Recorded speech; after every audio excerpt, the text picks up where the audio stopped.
Welcome to the Grenglish Show. Well, the special Fringe editions continue this week, and today we bring you an interview from an acclaimed artist from the Fringe Show. This time, a guy who found himself a refugee back in the UK in the 1970s. Loucas Loizou brings to the Adelaide Fringe a nostalgic music show which will speak straight through your heart. Please sit back and enjoy the interview.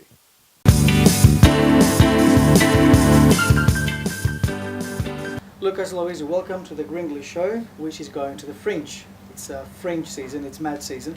How are you? Oh, very well, thank you. Yeah, I'm excited to take part at your program, and I'm just so pleased that you so much interested in the Fringe. Such a big international event. Actually, it's the second biggest festival in the world. Well, it is, so we have to be proud about it. Yeah, that's why I try and make my best and take part every year, the last few years.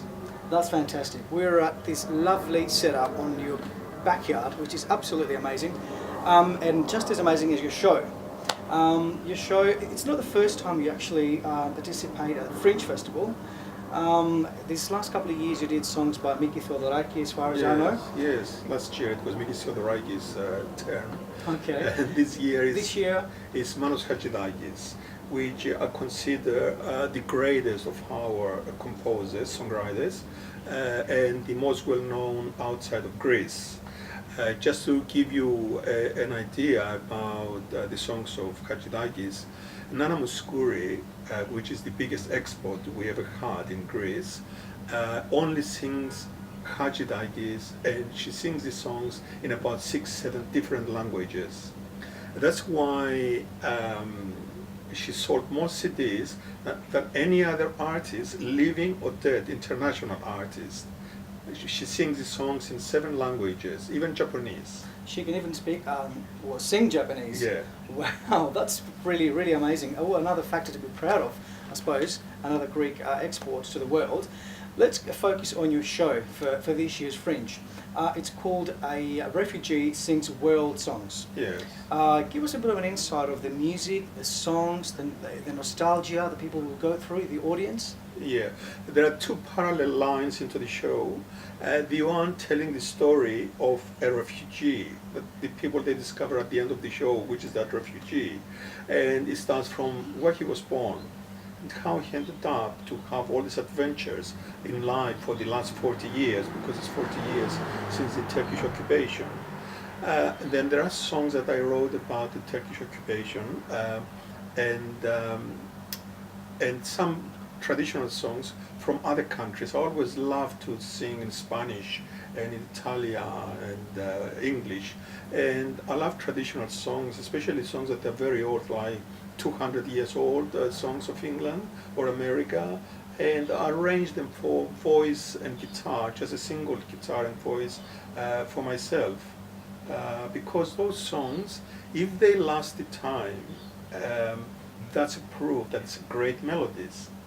Just to give you an example, there is a song that is written 150 years ago in France. It's called Plaisir d'amour, which means the joy of love.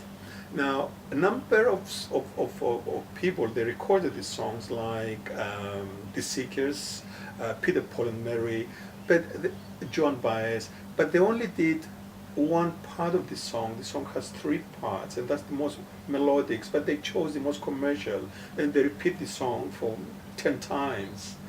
I don't like that. I like to respect the composer and tell his name as well, you know. They don't even mention his name, and they pick up part of this melody. Like Elvis Presley, his biggest hit is Can't Help Falling in Love with You. And they took the first part of the song, they put English lyrics, they stole the music in a way, lifted it, and they never mentioned the composer, the poor composer, you know. Well, that's how it works, I suppose, these days. I don't know. So will people love, cry, have emotions, be nostalgic through your show? What exactly is it that we're going to feel? Yeah, I remember some journalists, when I sing, I'm in a different planet, actually. People, they could see that I'm not with them. I'm singing with me and my emotions. And They're all the old songs of Manos Hatzidakis that I love very much, like O Tachydromos, Bethane, Odos Oniron, O Mythos, Omorpha Τραγούδια, very beautiful. I'm sorry, I'm speaking Greek. No, no. Beautiful songs. It's a Grenglish show, so you can speak as much Yeah, Grenglish as you like. and the young generation of Greeks, they don't know these songs anymore. They know much more the commercial Greek music, and that's the reason I'm doing the shows. And also try and go to schools. I did a number of schools last year with Mikis Sodorakis. Go to schools and they get the students in a class, and I talk about the composer and I sing those songs. And they're surprised because they didn't know this kind of Greek music exists. Lucas, why did you pick the name Refugee Sings World Songs? Why the refugee? Is it something you're trying to tell people? Well, because I'm a refugee myself, and We'll go to that very, very soon. yeah. So I always use in my shows the story of a refugee, because another aim of my show is to remind people through music that Cyprus is still occupied. And yeah, that's the reason I'm doing it, to remind. You see, when the guide comes of the Fringe, it comes in 350,000 copies that they end up through the newspaper at people's houses. When they read the title of the song and the story, then everybody remembers, oh, Cyprus is still occupied. Mhm. So I cannot miss this opportunity, these Sure. 350,000 guides, to remind people that Cyprus is still occupied. Fair enough. We're talking about Cyprus. Let's go back in 1974. You are in the UK on a holiday, and then you're trying to get back to Cyprus, back home, but it's impossible because Turkey Yeah. has invaded the country. Yeah. How did you feel knowing that you're stuck in a foreign country and you can't go back to your house? Well, I cannot describe it. It was terrible because I couldn't get in touch with my family at all. They all ran away from where I am, from the northern part, and I didn't know what they were, and there were no telephones or anything in Cyprus, no airport to go back to, and I had a niece with me that she was 16 years old, and I had £200 in my pocket to spend during my holidays. Before I get there, I used to work for RIC, Cyprus Broadcasting Corporation, as a cameraman, and occasionally I do some shows, singing. And suddenly I found myself, I thought, oh, what do I do now? I mean, I have £200, soon they're gonna disappear. I have to survive, I have to make a living, you know. And my English, there wasn't as good as they are now. So it was very, very tough times. I can just imagine. How was life in the UK? I've read that you've done some singing, at the Cat Stevens family restaurant. How was that experience? Well, it was a coincidence. I was working at the time for the BBC as a cameraman in studio, and someone says, oh, they're auditioning in a Greek restaurant. And I thought I'd just go and ask if they were interested. And it was Mr. Stavros, who comes from Cyprus, and is the father of Cat Stevens, which I didn't know at the time. But he says to me, "I'll come tomorrow, and if my son likes you, you know, then you get the job." I didn't know his son was Cat Stevens, you know. And so his son came, and his other son, and his son called, and they approved of me to start singing there. So I started singing there about 3 nights a week. Well, not bad. I suppose it was a good gig, wasn't it? It was a good gig. It was only for 6 months, and then actually I dropped them because then I found for 6 days a week in Hampstead, in a very luxurious place called La Primavera. Oh, so we moved up. So I moved up, and I dropped the BBC as well because, you know, people, they hear BBC, what, a lot of money. I tell you, at the end of the week, I was bringing home £28. By the time I paid my fares on the trains, early morning, waiting at the White City to change for half an hour in another covered bus stop, you know, change a train, you know. I could afford a pint of beer every Saturday. And I thought, yeah, I was bringing home £27 a week, sort of thing. And then when I started singing, the English people always sit close to the exit of the restaurant, And I used to put £1 roll on the end of my guitar. So they thought, oh, they have to do the same, you know. So they rolled the pounds and put them there. So by the end of the evening, I was making 25, 30 pounds a day. You know. Oh, wait, the BBC, what about the BBC? Food paid, drinks paid, and that was my social life, you know. That's fair enough. Just to go and sit with people and talk to during the interval. Mhm. And London is such a big place. You get famous people dropping in. Telly Savalas was very regular in one of the Greek restaurants. I used to sing. Did you talk to him? Oh, of course. Did you yeah. sing with him or to him? No, to him. But you know, some of the Greek owners, they didn't really care very much. Who is that? I remember particularly, I was in Hampstead and La Primavera, and Charles Aznavour comes into the place. Charles Aznavour, or Charles Aznavour, was the biggest name of France. And I said to the boss, I said, my God, it's Charles Aznavour, how could I go to the microphone? He said, I don't care as long as he pays the bill. Lovely. Lucas, what got you into this journey of music? What was your inspiration to start, getting involved with music, playing the guitar, singing, writing music? What was the defining factor that put you into that direction? Well, my father played the tin whistle, on a vlog. And then I had another brother who played the violin and another one who played the bouzouki. And I went to a cousin's place once, and he had one guitar on the wall, hung there. It was so beautiful instrument. And I said, oh, do you use it? And he says, no. I said, oh, I want it. Well, he says, you have to tell your father, because at the time, when you go to the fields in the evening to water the fields, you have to have a light equipment, fanari, fanari, to see. And he said, oh, if you ask your father to give me the fanari, I will give you the guitar. So when I said to my father, would you give him this fanari if you don't use it so I could get the guitar? So there was a bit of a good exchange. Yeah, the negotiations lasted about 6 months. Oh, really? Yeah. Wow. My father didn't want to give the fanari. And that's how I got my first guitar. And then I had to find a teacher. I couldn't find anybody who plays the guitar. So my teacher, he could only play the violin. But I found someone who played the violin, which means he was able to read music and teach me how to read music.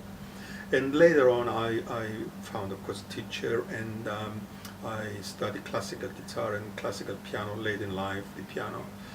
And I found that music helped me so much after the Turkish occupation, because it gives me so much strength when I'm feeling down, and writing songs about the occupation as well, and remind people through music is the best way that Cyprus is still occupied. It's just an amazing thing to have the music. I was talking with my sister on the phone last night in Cyprus, and I said, I'm so lucky to have music. If I feel down, after 3 songs, I'm up again, Well, that's a good remedy, I suppose, for all of us who feel down sometimes. Well, speaking of music and singing, I would like to ask you to take your beautiful guitar and give us a beautiful song. Right, I'm going to sing a song by Manos Hadjidakis, which is going to be the focus for this concert, and it's called Omythos. It's like a tale. Someone is telling a tale, and in Greece, I will tell you another tale, a different tale, and that's how this song is all about. The first verse is about this man who ran away to live by himself into the fields, into the mountains, because he had enough of women. They broke his heart too many times. But then they tell him another tale about another man who loved women so much, but unfortunately he was homeless. And this is Oh, the poor bugger. yeah, and that's a song that Nana Mouskouri always sings in various languages around the world. Okay. Or mythos. Let's go for the tale. From the tale.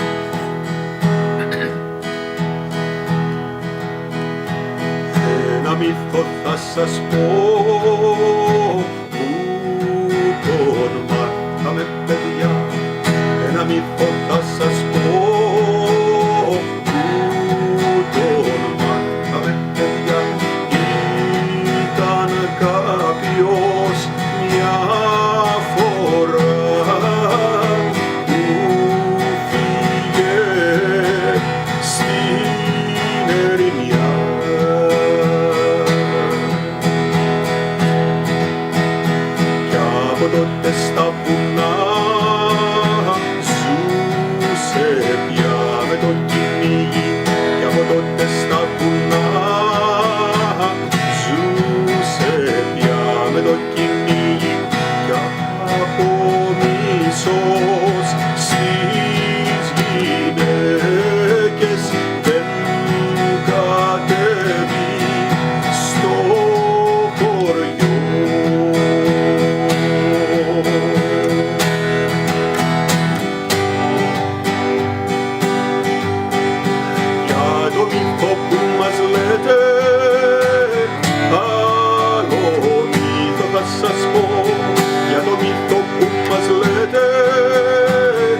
that beautiful. I already feel elevated.